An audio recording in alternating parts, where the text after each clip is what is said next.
नमस्कार। Stock market में investment करना है लेकिन नॉलेज नहीं है। म्यूचुअल फंड में इन्वेस्टमेंट करें या डायरेक्ट स्टॉक ले, तो ये वीडियो आपके लिए है। ये वीडियो में हम जानेंगे कि हम किससे आसानी से स्टॉक मार्केट में बिना नॉलेज भी इन्वेस्टमेंट कर सकते हैं। तो शुरू से एंड तक देखते रहे ये वीडियो। हम जिसमें इन्वेस्टमेंट की बात कर रहे हैं वो है निफ्टी और सेंसेक्स। निफ्टी या सेंसेक्स दोनों में से किसी में भी। निफ्टी में 50 कंपनी है, सेंसेक्स में 30 कंपनी। ये जो कंपनियां हैं वो इंडिया की सबसे बड़ी ब्लू चिप कंपनी है। मतलब मैं एक तरीके से पूरी इंडिया की इकोनॉमी ही ये है, इंडिया के ग्रोथ को ये रिप्रेजेंट करता है। अभी ये निफ्टी और सेंसेक्स के बारे में थोड़ा जानते हैं। निफ्टी जो है वो नेशनल स्टॉक एक्सचेंज को सब्सिडरी है, उसकी एनएससी की सब्सिडरी है। और ये जो सेंसेक्स है वो बीएससी एक्सचेंज से आता है, बीएससी की सब्सिडरी है। निफ्टी का लॉन्च जैसे निफ्टी 1995 में एक 1000 थी, तभी वो लॉन्च हुई थी, ऐसे लॉन्च ही बोल सकते हैं इसको। और सेंसेक्स है वो सिर्फ 100, और वो 1978-79 से इंडिया की मार्केट में है। तो अभी देख सकते हैं आपके निफ्टी है वो 22,000 अराउंड है, और सेंसेक्स 71-72,000 अराउंड सेंसेक्स अभी चल रहा है। तो अभी देखते हैं इसने रिटर्न कितना दिया है, निफ्टी और सेंसेक्स ने अब तक फास्ट में रिटर्न कितना दिया है, और क्या ये रिटर्न हमारे लिए सफिशिएंट है, वो देखते हैं, जानते हैं। तो नेक्स्ट स्लाइड में हम देखते हैं। अभी ये जो यहाँ मैंने कंपैरिजन किया है वो वैल्यू रिसर्च कंपनी से किया है। वैल्यू रिसर्च आप भी कर सकते हैं आसानी से। ये जो है सेंसेक्स है और ये है निफ्टी। ये सेंसेक्स का एचडीएफसी इंडेक्स फंड है और ये है यूटीआई का निफ्टी इंडेक्स फंड। तो जैसे इसका एक्सपेंस रेशियो आप देख सकते हैं 0.2, और इसका भी तकरीबन 0.2 ही है। एक्सपेंस रेशियो क्या है वो आपको पता नहीं तो मुझे कमेंट में बताइए, उसके लिए भी हम अलग से वीडियो बनाएंगे। एक्सपेंस रेशियो जैसे कैसे हमारे रिटर्न को खा जाता है वो अभी हम देखते हैं। अभी सिर्फ इतना समझ लीजिए अभी कि इसका एक्सपेंस रेशियो 0.2 है, और जो भी एक्टिव मैनेज फंड रहता है उसका एक्सपेंस रेशियो 1% से 1.5% के अराउंड रहता है। ये एक तरीके से फीस है। ये जो है वो फीस है जो हम उस हमारे फंड मैनेजर हमको हमारा फंड बैलेंस या फंड को मैनेज करने के लिए हम ये फीस देते हैं, ये फीस है। तो ये अभी हम 0.2 और 0.21 इतनी फीस हम ये इंडेक्स फंड को हमारे फंड मैनेज करने के लिए दे रहे हैं। और जो दूसरे म्यूचुअल फंड रहते हैं, एक्टिव म्यूचुअल फंड, तो उसका जो फीस रहती है 1% से 1.5% तक की रहती है। यहाँ रिटर्न का पूरा चार्ट है इसका, 1 साल से लेकर 10 साल का पूरा चार्ट है। तो अभी हम देखते हैं जैसे 6 महीने में सेंसेक्स ने 8%, मतलब मैं तकरीबन 8% दिया है, और निफ्टी ने 10% दिया है। अभी ऐसे तो कोई सेंस बनता नहीं है दोनों का रिटर्न कंपेयर करने का, क्योंकि एज अ लॉन्ग टाइम जैसे देख सकते हैं यहाँ 10 साल का लॉन्ग टाइम ये दोनों का रिटर्न ऑलमोस्ट सेम ही रहता है, बहुत ही ज़्यादा डिफरेंस नहीं रहता। हार्डली आधा % या उससे भी कम का डिफरेंस रहता है। तो ये दोनों के रिटर्न से कंपैरिजन का मतलब बनता नहीं कोई। ये बताने का कारण सिर्फ यही है कि आप कंफ्यूज ना हो कि अभी ये दो है, मतलब इंडेक्स है सेंसेक्स निफ्टी, तो उसमें से किस में इन्वेस्टमेंट करें। आप किसी पे भी कर सकते हैं, आप या तो सेंसेक्स में इन्वेस्टमेंट करें या निफ्टी में करें, या आप 50-50% भी कर सकते हैं, आधा सेंसेक्स में डाला आधा निफ्टी में, तो आपको भी सेटिस्फेक्शन मिल जाएगा कि हमने दोनों में इन्वेस्टमेंट किया है। अभी हमने इसमें इन्वेस्टमेंट किया होता तो एसआईपी का रिटर्न कितना मिलता है वो हम देख लेते हैं। यहाँ जैसे हम पर मंथ 10,000 रुपये का इन्वेस्टमेंट करते हैं, ऐसा जरूरी नहीं है 10,000 1,000 से चालू करते हैं, 500 से भी चालू कर सकते हैं आप।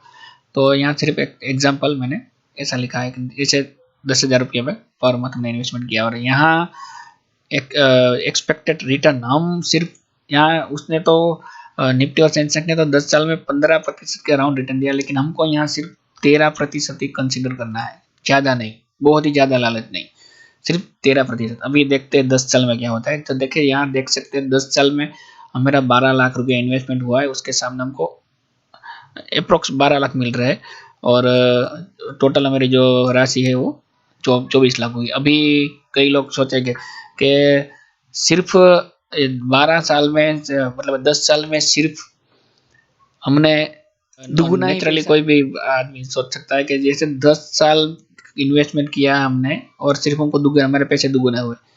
तो अभी यही सिनेरियो में हम देखते हैं कि जैसे हमने यहाँ 10 साल से यहाँ सिर्फ हम 15 साल करते थे, अभी देखते हैं हमारा रिटर्न कितना होता है। अभी क्लियरली आप देख सकते हैं कि हमने 18 लाख का इन्वेस्टमेंट किया है और उसके सामने हमको 37 लाख रुपये प्लस टोटल हमारी जो लिक्विडिटी है वो 55 लाख रुपीस हो जाएगी। अभी ये मतलब मैं 10 साल 15 साल 20 साल यहाँ लिखते जा रहा हूँ मैं, जैसे तो 20 साल 30 साल 40 लाख 40 साल करेंगे तो ये तो बढ़ने ही वाला है, सिंपल सेंस है।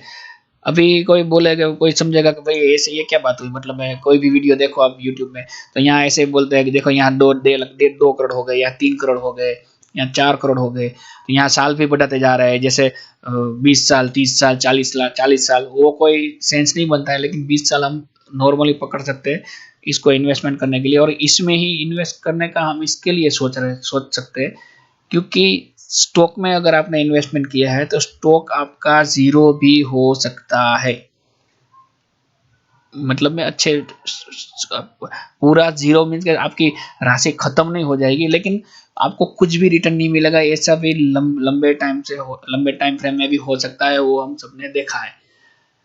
और म्यूचुअल फंड, अभी कोई बोलेगा तो इससे अच्छा तो म्यूचुअल फंड इन्वेस्टमेंट कर ले, इसमें तो 15-20-25% का रिटर्न मिल रहा है, लेकिन वो एक्टिव मैनेज फंड है, उसमें भी हम रिस्क नहीं ले सकते। इसको भी हमको पर साल पर ईयर आपको मॉनिटर करना ही पड़ेगा, उसको देखना ही पड़ेगा।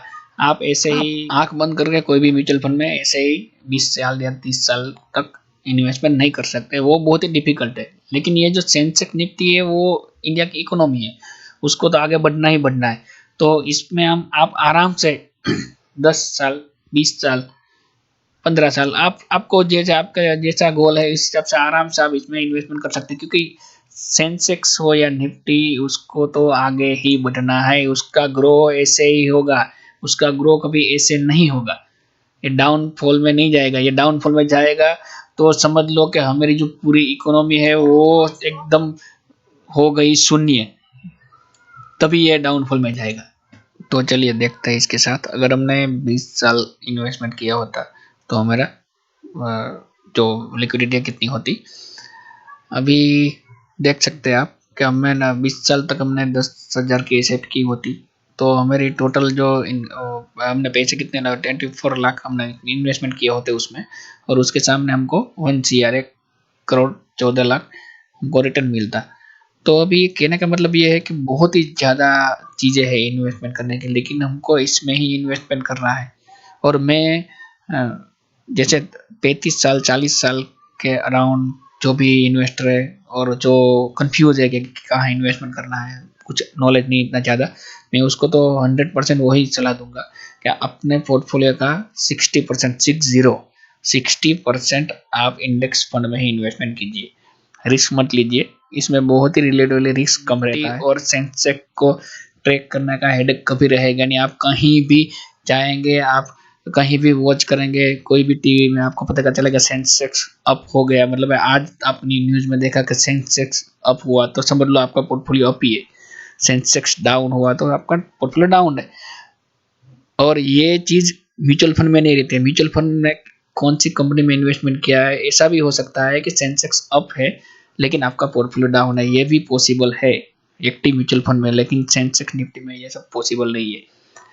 तो चलिए इसी के साथ ये वीडियो समाप्त करता हूँ। अगर कुछ आपको इन्फॉर्मेशन मिली हो, आपका कोई भी 1% भी अगर आपको नई चीज़ सीखने को मिली हो तो वीडियो को लाइक और सब्सक्राइब करना ना भूले। चलिए धन्यवाद।